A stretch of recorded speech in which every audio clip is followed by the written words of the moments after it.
Robert Redford had always been a man of mystery. To the world, he was the golden face of Hollywood, a man who embodied charm, intelligence, and integrity. His work as an actor, director, and environmentalist made him a cultural icon. Yet behind that calm, sunlit exterior was a private life that few ever got close to.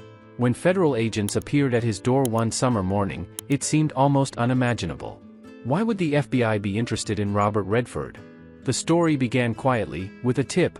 According to investigators, a former contractor who once worked on Redford's mansion in Sundance, Utah, contacted authorities claiming there was something strange under the property. He described a series of underground rooms and passages that were sealed off years ago. At first, the tip sounded too bizarre to be real. But after verifying the man's employment records and reviewing old building permits, the FBI decided it was worth checking out. Redford's mansion had stood for decades in the mountains of Utah, surrounded by nature and silence. Built in the late 1970s, it was designed as both a retreat and a private workspace. The home itself was rustic yet elegant, with wood, stone, and glass merging seamlessly into the landscape. To visitors, it was a peaceful sanctuary. To investigators, it was suddenly a place full of unanswered questions. When agents arrived with a warrant, Redford was reportedly cooperative but visibly unsettled. According to local sources, he insisted he had nothing to hide, but there was tension in the air. The FBI's excavation team began their work near a secluded section of the property, guided by ground-penetrating radar. What they found sent shockwaves through the investigation. Beneath the ground lay a tunnel, about 5 feet high and running nearly 80 feet in length.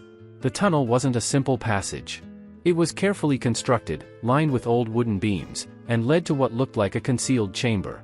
Inside that chamber, the agents discovered several artifacts, and these were not ordinary keepsakes. Among them were stacks of film reels, some dating back to the early 1960s, handwritten notes, and a collection of items labeled only with initials. Some of the material appeared to relate to unfinished projects, while others seemed completely unrelated to Redford's known work. The discovery raised immediate suspicions. Why was there a secret tunnel in one of the most private estates in Hollywood? And why were items stored there that no one, not even Redford's close associates, seemed to know about?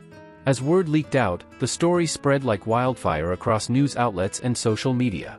Some believed it was part of an elaborate film archive that Redford had built to protect his creative legacy. Others suspected something more mysterious, a hidden side of the actor that the public had never seen. The FBI, however, was focused on a different angle. They wanted to know who built the tunnel, when it was built, and for what purpose. According to construction experts brought in by the Bureau, the tunnel wasn't a recent addition. Its materials and design suggested it had been built sometime in the early 1980s. That timing aligned with one of the most intense periods of Redford's career, when he was transitioning from acting to directing and producing. But what possible reason could there have been for a hidden underground chamber during that time? When questioned, Redford reportedly told investigators that he had no knowledge of any tunnel. He claimed that much of the estate had been renovated before he purchased the property and that earlier owners may have constructed hidden spaces for storage or privacy. Yet property records showed Redford had owned the land since its development, making his explanation difficult to verify.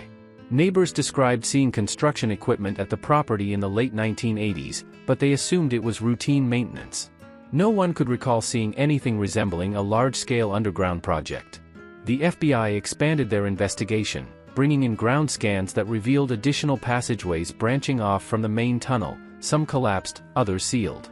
Inside one of the sealed chambers, investigators found several metallic cases. When opened, they revealed rolls of film and photography equipment from the 1960s and 1970s. But there was one detail that baffled agents: many of the film canisters were marked with names that had been blacked out with ink. A few had partial titles visible, referencing historical and political events rather than Hollywood productions. Among the most puzzling discoveries was a locked box containing personal letters addressed to Robert Redford from unknown senders. Some of these letters referenced projects that must remain buried and agreements that must never surface. The language was vague but deeply unsettling. The FBI began to suspect that the tunnel wasn't just a storage space, it might have been part of something larger. When questioned again, Redford maintained his innocence, saying he was unaware of any materials of that nature.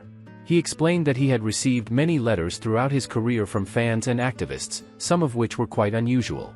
Still, the Bureau wasn't convinced.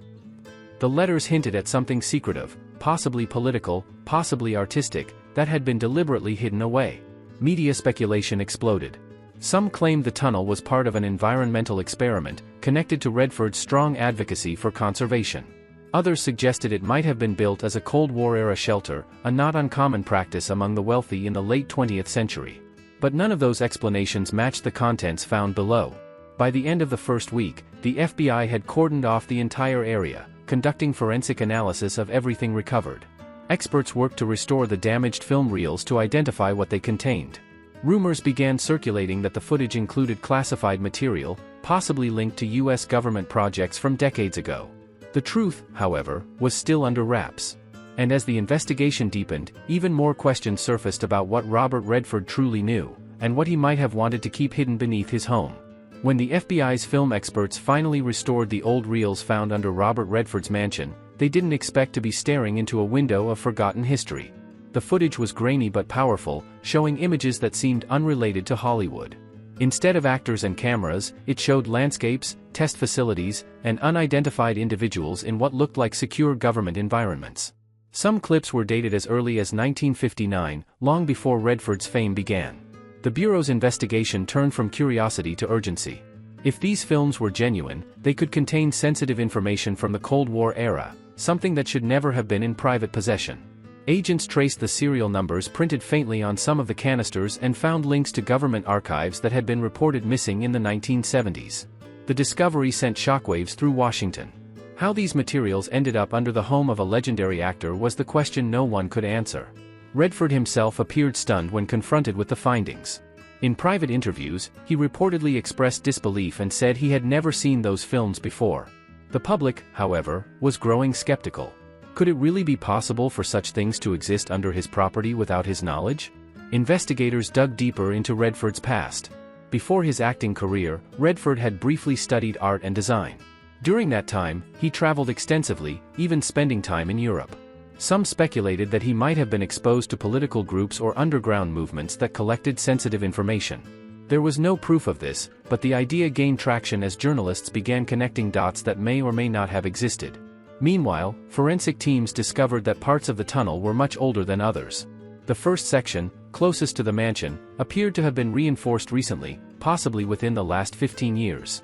That meant someone had accessed or modified it long after the supposed 1980s construction.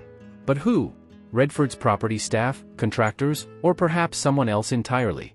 The FBI began reviewing security logs, deliveries, and communications linked to the property over the years. They found that several former employees had abruptly left their positions under unclear circumstances. One former groundskeeper told investigators that he had once been told never to go near the lower storage area behind the main house. When asked why, he said Redford told him it was dangerous due to unstable ground. By this point, conspiracy theories flooded the internet. Some said Redford had stumbled upon classified material through his connections in Hollywood and decided to hide it. Others insisted it was a setup, that someone had used his property as a hiding place precisely because no one would ever suspect him. Even longtime fans didn't know what to believe anymore. Then came the most startling discovery yet. Deep within a sealed section of the tunnel, the FBI found what appeared to be a vault door. After hours of work, agents managed to open it, and what they saw made headlines around the world. Inside were dozens of vintage film cameras, photographs, and documents linking various high-profile Hollywood figures from the 1960s to controversial historical events. Among them were names tied to political activism, anti-war movements, and even early government surveillance programs.